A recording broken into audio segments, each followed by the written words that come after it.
It's the Sports Peninsula Podcast. Coming up, we're previewing the Detroit Lions 2024 NFL season. We'll look at some of the position battles in training camp and also the recent injuries that may be potential setbacks for the start of the year. We'll also look at the NFC North and take a look at what we think is in store for this team as they look to build on the most successful season the organization has experienced since likely 1957. Now here is your Sports Peninsula team.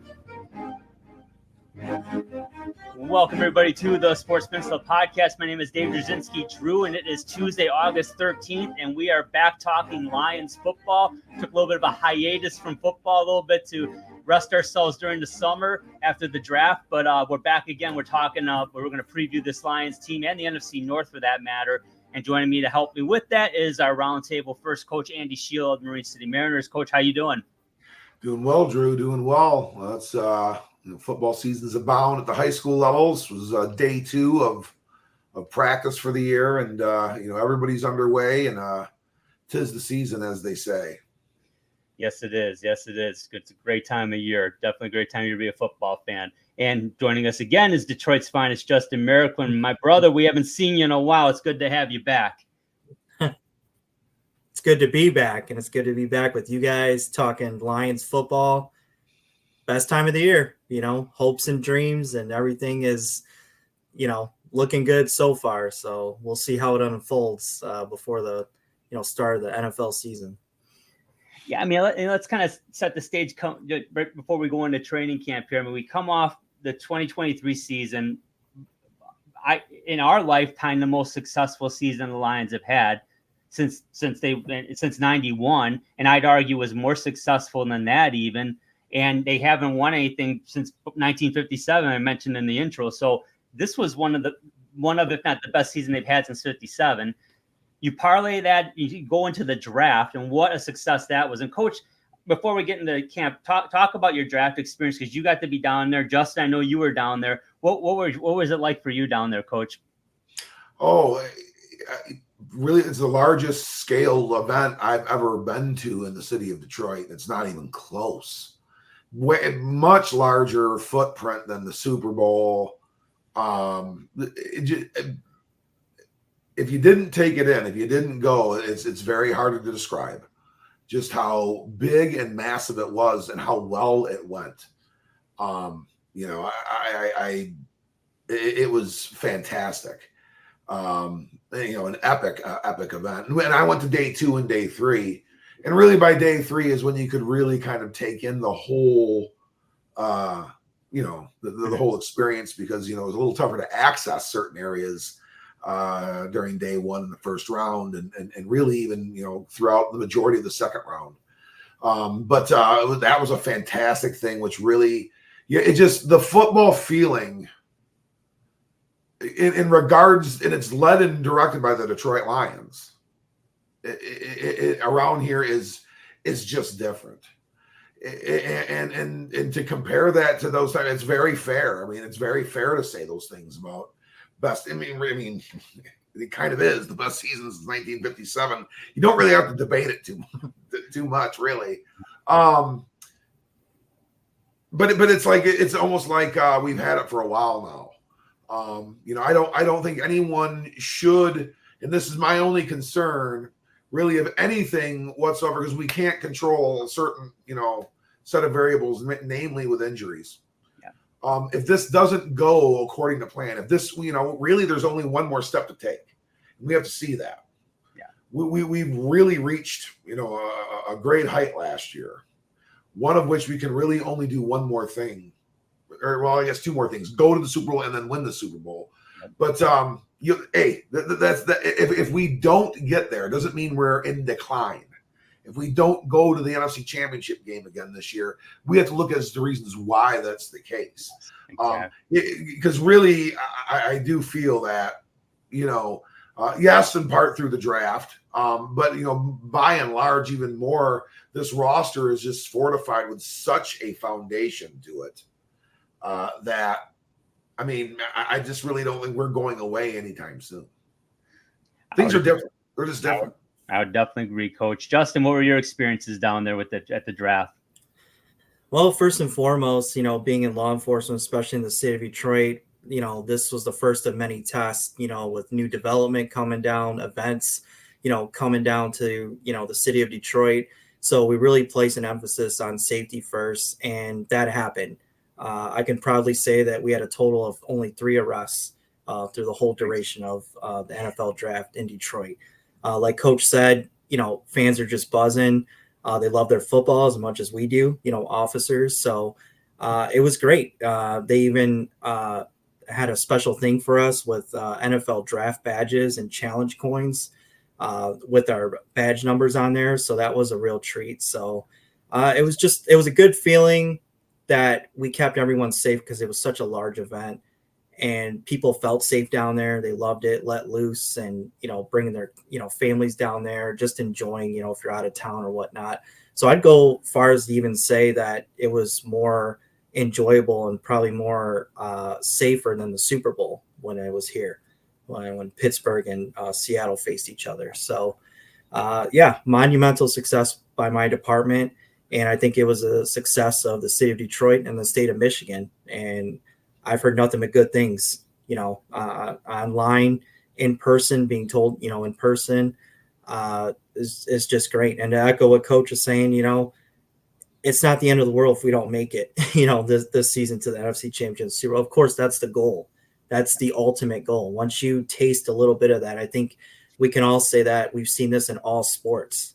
It has to happen. Heartache has to happen first before you have a breakthrough, So I'm really excited for the season and see on both sides of the football and the kicking game, which, we'll get into a little bit later. But I'm just enjoying the ride right now, just enjoying the wave, Of course, that's off into the distance, the championship and the Super Bowl. But I just want to take everything in right now just because it's such a special time right now. Yeah, I'll speak for myself. I've never felt like this about a Lions team. I've felt similarly for the Red Wings, Pistons, and Tigers, but never about the Lions. And the moment I dared even thought or had some sugar plums dancing in my head in the 90s, I was swiftly brought back to reality. No, not ready. But this team is definitely ready. It starts from the top.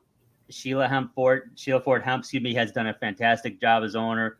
Brad Holmes is, my gosh, this guy is something else. He really is. And then Dan Campbell and that coaching staff, it just, they set the tone. They brought the right people in. And guys, let's talk, going into camp here, the Lions locked in. Quite frankly, I was pleasantly surprised. They locked in a lot of nearly every key foundation player they had to go after. And there's a couple more out there still, but man, Coach, talk about. They get Decker and Sewell locked in. They get Goff, St. Brown. Wow.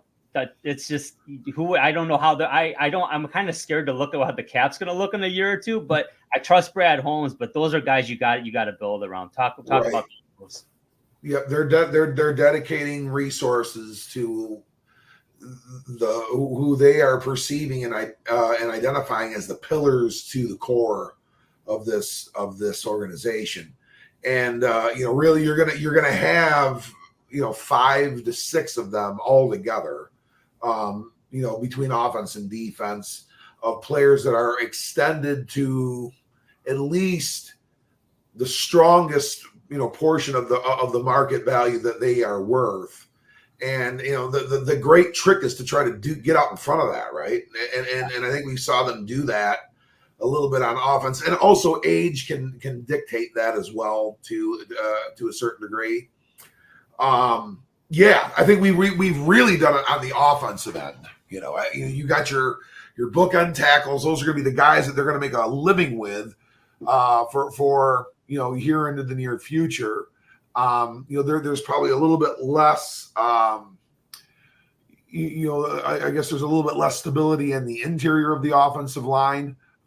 So they're going to, take things where they can, because Frank Ragnow, when it would come time to do something, we're talking about a guy that's at the top of his position group. Yeah. Now this is where we get into, what do we do here? And Jared Goff has definitely got his, and I think it really is just everybody was a winner with his extension. It's very much deserved, wholeheartedly, and it also is something that we can think about preparing for our future at quarterback. Maybe we already have in the form of Hendon Hooker, but that's something that at least we can entertain maybe down the road. We need to be more cognizant of who we're going to do this for on defense.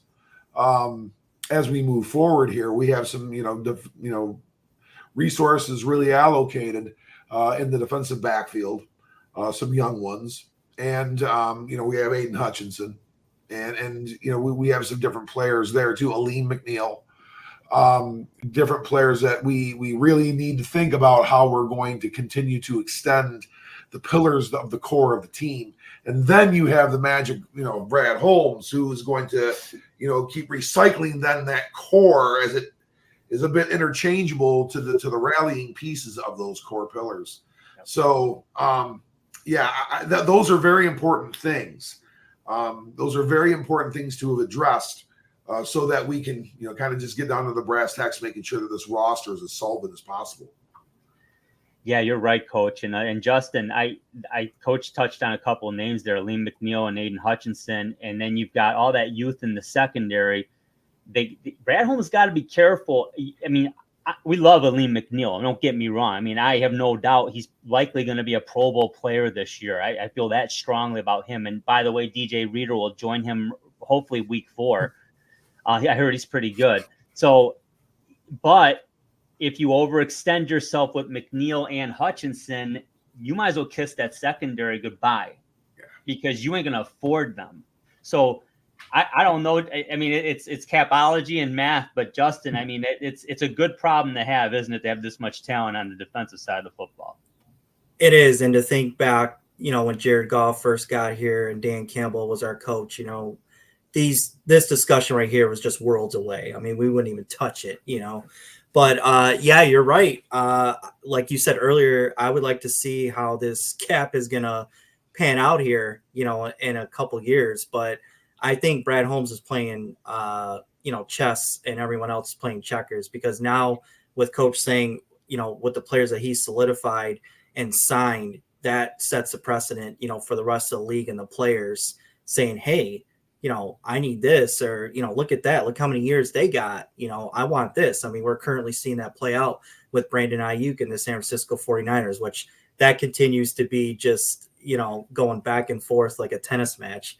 But yeah, you're absolutely right. These young guns in the defensive backfield, they want to get paid too. And if they rise to the occasion and keep playing really good ball, that's going to be really tough. And I believe what you said as well, Lee McNeil, I think he's going to have a breakthrough season. I really do.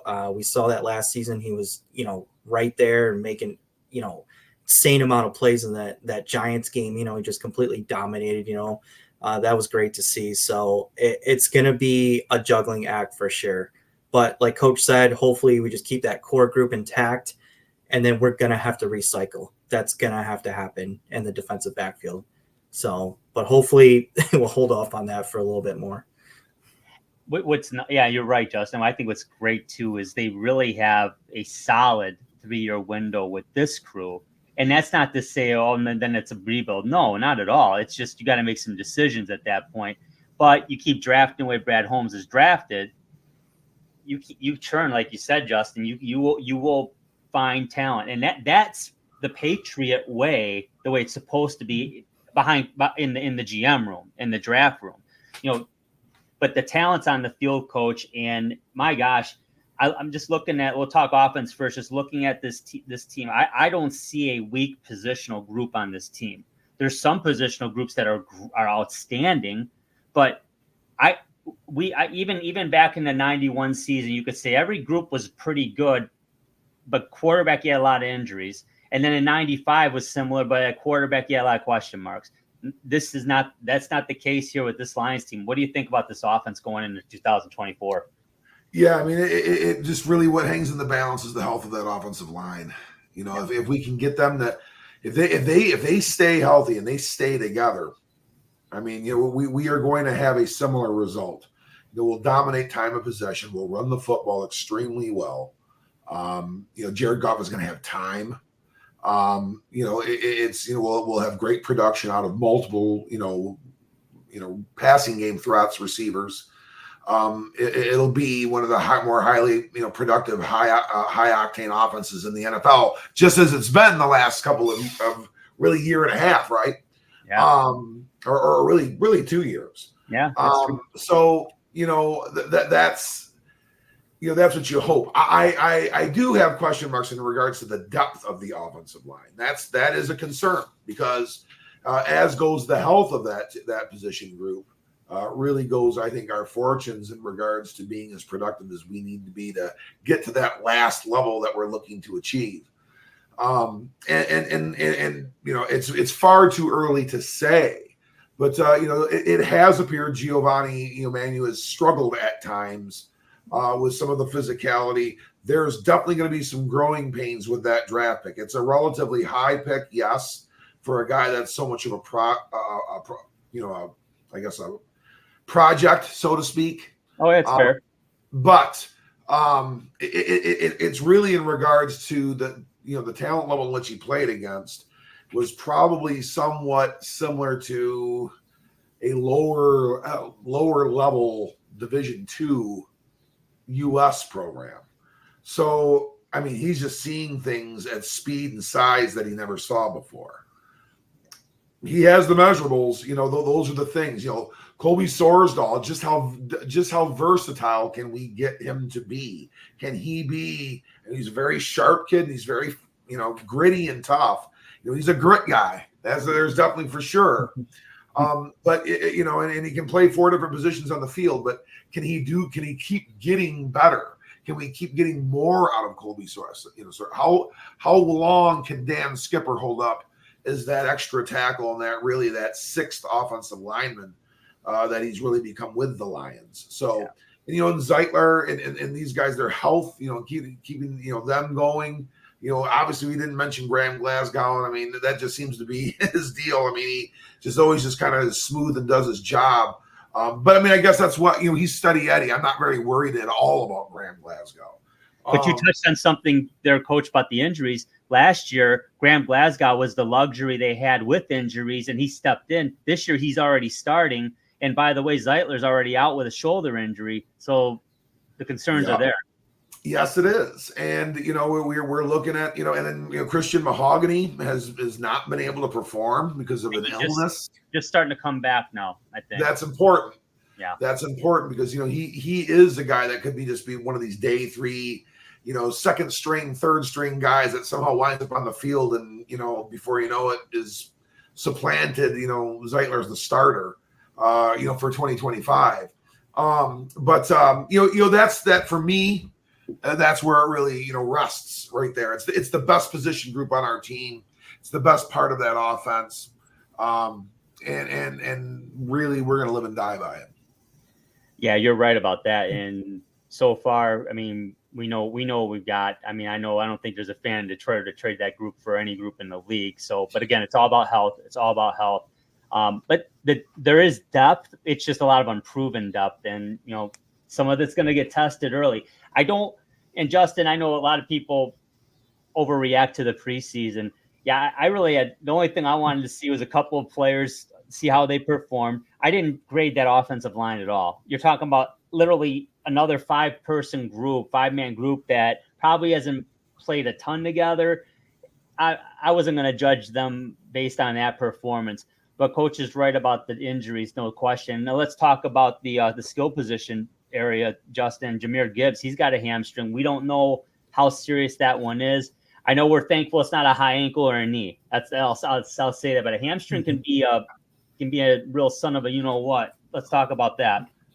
Yeah, I'm slightly concerned with that because that could be a nagging injury, and we're going to need 2 backs, to rotate in. Yeah, David Montgomery is a great back in his own right, but he needs some kind of relief. Hoping, Zonovan Knight, gets another crack at it. His season ended, prematurely, last year.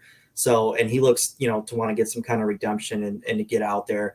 Vaki too, our rookie that we drafted, very versatile. So kind of like I don't know. I don't want to say, well, he is. He's just a lesser grade Jahmyr Gibbs type of player, but he brings a lot that you can do with him, like a Swiss Army knife. So Ben Johnson's very good at crafting plays on the players on what he has. Like Coach alluded to earlier, that's why we have a high octane offense. It's the way, and the players are skilled in their own right, but it's the way that he crafts these plays up that gets guys open and whatnot. And then, of course, talk about, the tight end position, Sam Laporta, arguably, I think the best tight end, in football right now. But I do have a slight concern with the receiver group. It looks like, Jameson might break out, this season. And if you watch him at Alabama, hopefully he can replicate that, going into this season. But I would say that we need to go get somebody else and just at least give him a look and see how they gel and whatnot, because I don't know if Donovan Peoples-Jones is going to step up like Reynolds did for Goff, and that was his safety valve. Let's be honest, a lot of the games last season, including the first game against Kansas City Chiefs. So I don't know if he's that guy. I know it's too early to tell, but I don't know if he'll step up and be that guy. Two guys that I would look at and just kind of bring him in, see what you got, is Hunter Renfrow, that's still out there, possibly. Yeah. Another guy, and I know it's a flyer, but Juju Smith-Schuster that, just got released by the Patriots. And Mayo, the head coach, said, they just wanted to get the young guys more reps. And with his age and kind of like his history of, injuries, they just decided to go, a different route. So maybe those two guys could bring in the Commanders yesterday. They brought in Martavius Bryant. So these guys are kind of slim pickings for the wide receiver group. And then to close up, I do have concerns at the quarterback position because this offense goes and stops with Jared Goff. You take Jared Goff away, who do you got? I know we're talking about Hendon Hooker. He's still very, very young in the NFL as terms of, reading coverages and, yes, we saw him truck a defender, and lay him on the turf, but he's going to learn very quickly that, you don't want to do that. You don't want to keep that up, especially if he's got to go in, say, Goff gets hurt. And I know we signed Jake Fromm, the quarterback from University of Georgia. I watched him play a little bit in the NFL. I just don't see it. So another veteran guy that maybe we could bring in and maybe get rid of Fromm, and it's not the greatest, but Blaine Gabbert. He learned under Tom Brady, Tampa Bay. He was on the Kansas City Chiefs. So he's been around championship caliber teams. Can he go and win you a game? I don't know, but I think he gives you a better shot than Jake Fromm does. And right now, maybe Hendon Hooker. Hopefully Hooker could be that guy, but he still needs to develop, still needs to hold that clipboard, and still needs to, watch and learn and develop. Now that would give us two number one overall draft pick quarterbacks too. It's a highly well drafted round. Yeah. Well drafted position room. Yeah, you're right, Coach. No, but I agree with everything. Drew. Justin really hit a lot of important points, and this is Jared Goff's offense. It's constructed the way the mojo and the feng shui, if you will, of this group is predicated through how he paces it in the passing game, and obviously he's savvy, manager of the run game. I don't think this would be the offense that we would run if Hendon Hooker was the starting quarterback. I think it would look a little different. RPO action, right? I do. There would be a little bit more one read and go, because that's really what he's most familiar with. And you know what I mean? That's in college football, there's a ton of programs. That's what they do, and that's why it's maybe taking some kids some time to cut their teeth. You don't have a lot of the old school, pro style, read schemes. You're seeing these evolved ones. That's what Hendon Hooker came from. And he showed signs of that's still the type of quarterback that he is. Because if you saw, he checked one time, boom, he was going a lot of the time. And he did some brilliant things there. You do worry about his long-term health. He was going to be able to hold up with some of those kinds of runs, but he was eager to play. He did some things. It was an incompletion to DPJ when it was down in towards the goal, the end zone to score. He did show me one time where he set up, his feet for a fade, and that was a crisp, tight, pretty ball. It just was a little bit out of reach for DPJ. I think Justin hit the nail on the head, and that was actually, I think, Coach Campbell kind of addressed it, that he did put a little charge into the receivers, that they're looking for someone to step up a little bit there. Yep. And it's to fulfill the role as to what you alluded to, Drew, which was, the Josh Reynolds role, which is a check down guy. But it's got to be tried and true. That person's going to have to catch the football when it's thrown to him. And, that person is still kind of, I guess, could it be Isaiah Williams? Good name to bring up. He's going to have an opportunity, no doubt. Khalif Raymond's still there. Yeah, for sure. Peoples-Jones is still there, but these are 4 and 5. Tom Kennedy's there. These are 4 and 5 guys. Josh Reynolds was a solid 3. Somebody's got to take that spot, like you guys said, and yeah, I mean, he's laid out the challenge. Coach has, so there's 2 more preseason games, so somebody will distinguish themselves. Or Justin, to your point, maybe someone gets brought in. I tell you what, I mean, they can talk to Smith-Schuster, Juju Smith-Schuster, but I think at the end of the day, if they at least want to kick the tires and give him a shot, it's gonna be cheap. It's gonna be real cheap. He would be. I think he was pretty cheap last year. I like Hunter, and I've watched a lot of games. He fulfills what really Coach is talking about. That he's got to catch the ball. He's got to be that guy. He was that guy for the Las Vegas Raiders. Derek Carr. Loved going to Hunter Renfrow. Loved going to him. So he is that guy. Yes, the play has declined, obviously, but I think if I had to pick between the two right now, if I'm Brad Holmes, I think I would call Hunter and get him in here and see how he looks. Well, we shall see. There's a lot of time left between now and week 1, that's for sure. Coach, let's talk about the defensive side of the football now. I tell you what, if there's been improvement on paper, oh my goodness, it's been on the defensive side of the football. They transformed the secondary, and it was ironic in the draft. The Lions and the Eagles both took 2 cornerbacks very high, very early, and I think they're both going to be better off for it. But talk about in general what you like about this defense going into this season. Yeah, we invested some resources in defense, didn't we? We certainly did. We went after and acquired some through the free agent market. We used 2 very high draft picks, one of which we moved up a little bit to pick 2 defensive backs. We picked defensive backs last year very high.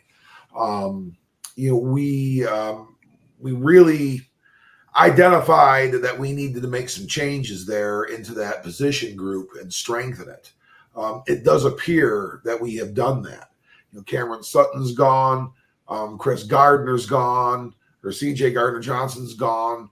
Guys like Jerry Jacobs are gone. But we have really invested some resources there for sure. Linebacking room kind of comes back. We haven't done too much there. That's something that's going to probably be addressed, I would have to say, next year. And really, we're still it's a work in progress in regards to edge. And we've really fortified some interior help with getting DJ Reader here. And I would we're hearing some really, really good things. And, even you're starting to see Levi Orunzwike with a media presence. They're starting to kind of utilize him, and even the Lions too. Iman Reynolds and those guys are pushing him out there a little bit. They want him in front of the microphone. It sounds like he's kind of ready to finally play, which he physically has battled for so long. That would be a wonderful thing. Oh yeah, Marcus Davenport would be a wonderful thing. And if we're going to invest some money and some cap dollars into things, we talked about the wide receiver position. There are some opportunities to do some things with the edge rushing position too, in the form of Juden, over in New England with Matthew Juden, who is a local player. He's a West Bloomfield High School graduate. He went to Grand Valley State. So he's a Detroiter. He's a local guy, and been a very, very highly productive player with a couple of really, really good organizations. Not quite sure what's going on. That's not the New England Patriots that we have watched the last quarter century. I mean, their poor quarterback, Drake May. I mean, he is just under duress. They're a mess. They are the opposite of what they were. And so, I mean, you know, there seems to be some issues too with him being kind of hung up with some management and some, you know, OJ Mayo and him aren't maybe, you know, you getting the best, you know, or Derek Mayo, OJ Mayo, Derek Mayo and him aren't getting along the best. So, I mean, you know, who's to know what that's all about? That would be a player that could really pique us a little bit more. I think we're still kind of looking for that piece opposite Aiden Hutchinson that's going to really help us produce and rushing the passer, which is going to make life easier for that secondary as well. But the expectations are, you know, hey, offense wins games, but guys, defense wins championships. If you're going to win, you aren't going to have that kind of collapse and just be, you know, scored upon really at will in the second half against San Francisco. You're going to be able to kind of button them up, and it's going to kind of be what it's going to kind of be. You're going to go into a place like Baltimore and shut down Lamar Jackson like Kansas City did. Mm-hmm. You know, so I mean, that's the type of performance we have to have. So I'm anxious to see. I don't think we saw anything from the defense this past week that should make us concerned in regards to what happened in that preseason game. I did not care for the slugfest that were our joint practices with the New York Giants. I thought that was kind of an albatross. It's a joke. They deserve to be fined for that. That's not football. And those were defensive guys doing a lot of that. You bring that up, and not to interrupt you, Coach, but you brought that up. But Gerard Mayo actually got interviewed, I think yesterday or the day before, and they asked because they were having joint practices this week too. And he said he told the Stars, if you do that, you're going to be playing every snap of the preseason game. And if you aren't a starter, you probably aren't going to be on the team. So he put it down. I think a lot of people saw it and like, we're not having that. I'm a little surprised. Yeah, I'm a little surprised they didn't reel it in after the first fracas. It can happen, but to have it happen multiple times, I'm not worried. That's not a good indicator for this group. No. It's not. It's getting out of the gates kind of sloppy, and that I didn't care for at all. Nor should any fan, because you know, we'll see what we'll you know, who knows what it was all about. It's over. So I mean, you know, there's nothing to really kind of ruminate on or anything like that. But I mean, it's you know, that was kind of rough to see. You know, we've got some positions, I guess, on defense that we need to make sure that we are deep at, and we need to improve in certain areas in order for this to really keep going in the direction we want it to. Is it there yet? Well, I guess that's really maybe above and beyond any question the greatest one. How good is our defense? Are we better than we were last year? If we were better than we were last year, then we have a very good chance of repeating our fortunes. I agree with that 100%. Hey, Justin, I'm reading now. Coach Campbell came out and said that he wants James Houston with his hand in the dirt a lot more on defensive end. We're hearing great things about Jack Campbell. I know Josh Pascal's been injured, but he's starting to make his way back. But talk about Houston and Campbell a little bit. I think they're trying to definitely give them more prominent roles in this defense, which certainly won't hurt. Yeah, this kind of seems like this is a make or break for James Houston. He needs to really decide what kind of player are you, because it was all fun and games where you were just, reared back and just go get them, but we need some other playmaking ability out of you and the mental game too as well. So he needs to figure it out. And I think that's why Campbell's kind of issuing that challenge to him. I'm hearing good things about Jack Campbell. The only probably glaring issue is the coverage ability again, but he's a second-year player. Hopefully he can, rise to the occasion like Derek Barnes did. We kind of all written him off, last year, and then look at that, made biggest play arguably of the season. Intercepting Baker Mayfield, to secure the victory, and move on. So these two guys, I'm not so much worried about Campbell, but I am concerned with Houston. And I'll echo what Coach is talking about. The biggest factor on this defense is the edge opposite Aiden Hutchinson. And I do believe Brad Holmes should get on the phone with the New England Patriots and see about Judon, because I'm hearing and reading that they are listening and, having conversations and whatnot. And it kind of just seems like Coach Rod Mail, like he's kind of forming his own identity and what he wants to do. And you touched on, the fights and all that stuff, and they're having joint practice with the Philadelphia Eagles right now. So, I love what he said, because like Coach was saying in our text chat group is that, fundamentals need to be worked on and stuff. And it's great to hit somebody else other than your own teammate, but you also need to focus on the fundamentals and the drills and stuff that you're doing with another competitor that's on another football team. And the slugfest and stuff, that's just silly. But I do think Judon makes the most sense. We really can't do anything with linebacker, I don't think, right now. And I don't think there's anybody out there that you'd really field an offer to. And then this defensive backfield, we're going to live and die by it, by these young guys. But a real, not really a surprise. I kind of knew he'd find his way as Brandon Joseph, undrafted, free agent last year from University of Notre Dame. So I'll go on a limb. I'll say that he makes the team. I think he will be a valuable asset to the defense / special teams coming up this season. So we'll just have to see, what we have. But with, Aleem, DJ Reader, you guys touched on Levi Onwuzurike, he's ready to go. Maybe Wingo, he could, do some things there. I don't know. It's kind of like, that's what's the beauty of preseason. Let's see what you got. Coaches issuing challenges, your position coaches issuing challenges. And if you don't get on the same page, we'll find somebody else, next man up. Yeah, and then, Broderick Martin, he got a lot of playing time in that preseason. I did watch him closely. He looked pretty good. I mean, I know he's going against the Giants' second string as well, but he did his thing. He got a lot of good penetration. He looked good. A few bats. Oh yeah, definitely. Looking forward to seeing more of him. I mean, he's kind of a sack specialist, right? So let's see what he's got.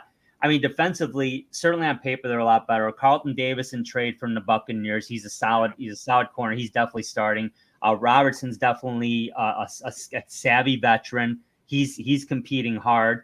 Terrion Arnold, uber talented. Rakestraw, uber talented. Brian Branch, is he going to play nickel? Is he going to play safety? You've got that versatility. Melifonwu, Joseph at safety, or Branch. I mean, my goodness, there's a lot of versatility there, more depth than we've seen. And you brought Brandon Joseph. We really liked him last year as a UDFA. Right now, I mean, it's special teams now, right? We got to talk about how comfortable are we with Jake Bates going into the season, guys? Coach, I'll start with you. Well, I mean, I certainly like what he did with the Michigan Panthers, and I certainly like the strength of his leg and then the pop that he brings off of his foot. My only thing is he can keep that thing reeled in and put kicks through the uprights, when we need him to, which is every time we trot him out there because we go for it a lot. So, in regards to his kickoff ability and those kinds of things, he's has some experience with this UFL style kickoff that, we may or may not see, when it comes to things. I mean, if not, we can trot him out there and, they're going to get into the backup, K balls, because he's going to be putting some of these things into the second row, or the second deck of the stadium. But, he's had moments where they've had some, tests, situational type things. And I think one day went like 0 for 6 or 1 for 7 or something like that, where, and they're putting some pressure on him to make kicks and he wasn't making them from 35, 40 yards even. But we trotted him out there and he was, the points we had in that football game, over at MetLife Stadium. And that was a decent kick. I was at 53 yards. Mm-hmm. That's a good kick. Evidently, they did do a special teams test session this past week, since the preseason game. And I think his last kick, he ended practice with a success. He cleared a test 64-yarder. He bombed one over there. That seems to be his number. If he's on, and the thing is, what's weird, that's when he's that's when, I mean, it's when he's on. It's like, we're going to know he's on when he's hitting 65-yarders. That's like saying we're going to know that this baseball player is doing really well when he goes 10 for 10 with 10 home runs. Like, yeah, that is good. But that can't be the only time you're good. No. So, that's the thing. But I'm excited. I'm very excited. And we know the punting situation's in great hands. Great feet. Yep. But I'm excited for Jake Bates. I think that's who it's going to be. Yeah, I mean, dude, have they even brought in another leg since Badgley went down? Justin, I haven't heard anything. Coach, did they bring a camp leg in? No, I think the only two guys that are available right now are Brandon McManus and Randy Bullock, which that didn't work out the first time around. So some other young kid. Brandon's not going to see a team for a little while, I don't think. No. So, So I, like Coach said, this is the guy. This is what we're going to have to live and die with. And I agree with Coach. I think he rises more and gets, pardon the pun, a kick more out of 60+ yard field goals than he does, say, a 38-yarder. Maybe he's just, he just automatically thinks, I'm going to get it. And there might be some, fundamental issues there, but we know that, he's got a huge leg and he can make it. So we're just going to have to roll with that, this season. There will be some misses, but we're just going to have to go with it. Or he just ends up, being on. He could just be, one of those guys, when the game's on the line and, everything is on him, he performs. So maybe he just performs best in a game type setting as opposed to just practice and whatnot. There's a lot of baseball closers that are outstanding when the pressure's on and it's a 1-run game and there's a runner on second with only one out in the ninth and they come in and shut the door. You give them a 3-run lead and nobody out, but nobody on base, and it could be an adventure. It's like some guys just step up like that. Bates could be one of those guys, and there's nothing wrong with that. He might be our roller coaster Todd Jones, roller coaster Jake Bates. Well, that's what I was thinking of too. For the sake of time, guys, certainly had some good conversation about the lines. Just want to look at the schedule, and we'll do another preview before the season starts and talk a little more about the division and maybe how we see things shaking out in that episode. But let's take a look at the schedule quick here, and I'll go full screen with this one because it might be a little difficult to see. But this is outstanding, guys. You got 2 Sunday night games. Opening night against, is that the Rams? Yeah. I heard they got a guy named Stafford over there. That's going to be fun. And by the way, Sean McVay and Stafford were both on podcasts. I don't know if it was a week ago or whatever. And they both said, as much as they didn't, as much as it was a bother to them in some ways, the noise in Ford Field for that playoff game, they said it was the most electric atmosphere they ever played or coached a game in. And that's saying something. What were the last 2 home games played? Who did we play in the last 2 home games we played at Ford Field this past season? For the playoffs too? Yes. That'd be the Rams and Tampa Bay. Buccaneers. Who do we start the season with? Oh, look at that. Yeah, that's the last 4 games that are played at Ford Field have been against the Rams and the Bucs. The last good. 4 in a row. That's wild. It really is. I mean, it's thankfully they're both at home too. It's like you said, they're all at Ford Field. But guys, it's a tough schedule, and it's a tough schedule. But what we like to see, 2 Sunday night games: week 1 against the Rams, week 10 against the Texans. That's outstanding. You've got Thursday night football. You got them in week 14. They're playing the Packers at home. They also got the Thanksgiving game the week before that. And then you've got a couple Monday night tilts. You've got week 4 against the Seahawks at home. And then this is an interesting one, week 17 at San Francisco. Think that game might mean something, folks? It very well could. And then you close out with the Vikings, and that's the only one that's one of the swing games. So that's a to be determined in terms of what day or time slot. Actually, it would be Sunday, but it might be either 4 o'clock or maybe Sunday night game, depending on the implications. But it's a tough schedule because the division's tough, and we'll certainly dig into that in the next episode more. But overall, Coach, your thoughts? That's a lot of that's the most exposure on national TV I've ever seen the Lions had. 2 or 3 games, yeah, but not 6. 100%. And like I said, that's just it's an indicator that things are just different, including in my garage. I mean, there's people already, they're bluing out their houses. They're decorating their yards with Lions, stuff.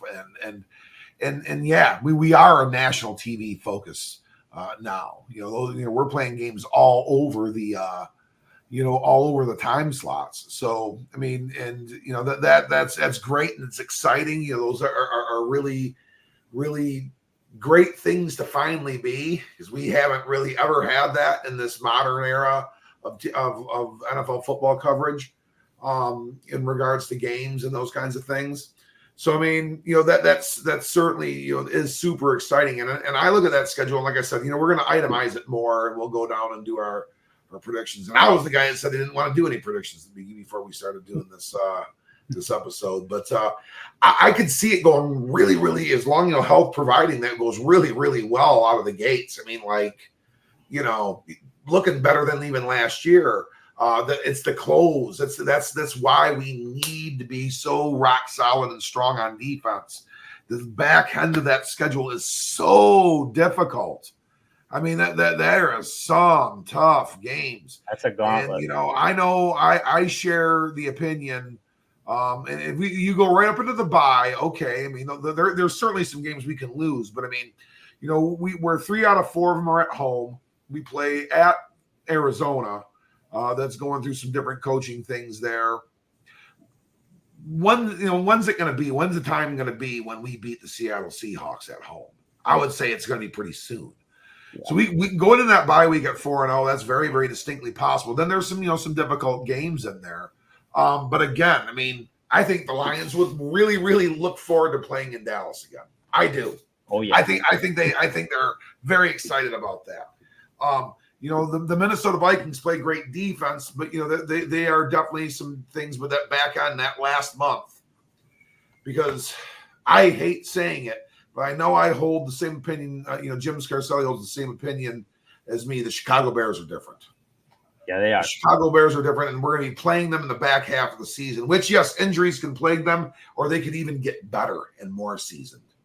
So we play Buffalo in there. They're a great football team. We know Green Bay is tough. Yes, it's at home, but we know that they're tough. San Fran, I mean, do we need to say more? And then we get to close things out against the Vikes at home. But, that last month, you don't want to back into the playoffs. You don't want to start 8-1 or something like that and then wind up 10-7. That's not how you want it to go. So, I mean, that's where you could really kind of see things, get interesting. Yeah, I think it's a very, very, very much, it should be an expectation that we get out of the gates really, really strong, like really strong. And it's really how we hold up. And, I guess that goes without saying, but I mean, if we're riding high going into the back end of the play, or, after the back end of the season, I think we're in good shape. Yeah, I would agree with you, Coach. Hey, Justin, any final thoughts before we wrap this one up?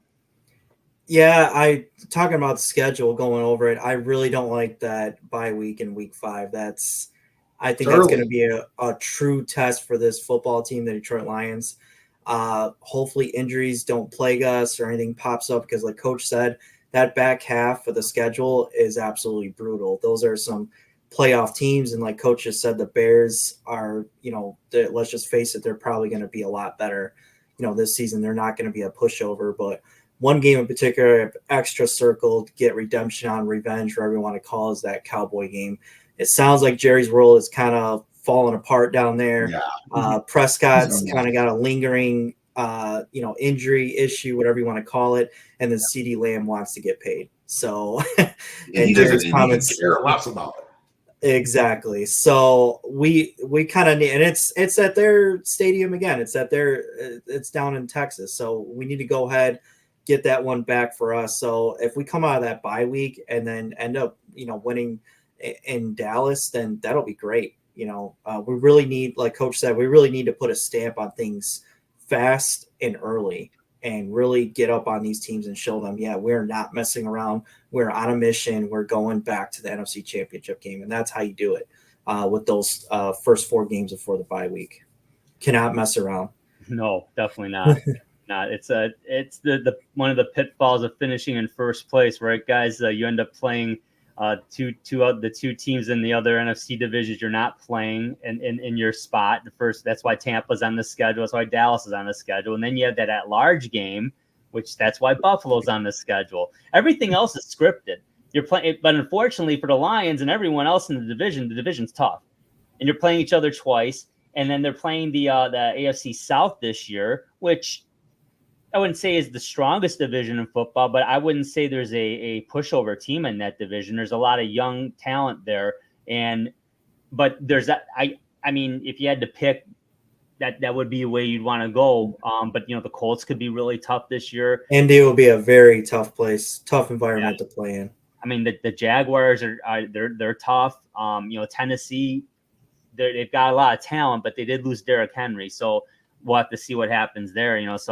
But a lot going on. But guys, we'll be talking about it in a couple of weeks. We'll do another preview the division, get into some deeper predictions. But great talking football with you guys again. Hopefully we get the Youper over here and talking with us in a couple of weeks, and then we'll get ready for our Lions season. So for Detroit's finest, Justin Mariquin and Coach Andy Shield, Marine City Mariners, my name is Drew. Take care, everybody. Please subscribe, like the video, subscribe to the channel. We put out content every week, talk a lot of football, talk a lot of boxing, talk a lot of Michigan-based sports. We also talk some national stuff too, so check us out. Thanks for watching. Take care, everybody. We'll talk to you soon.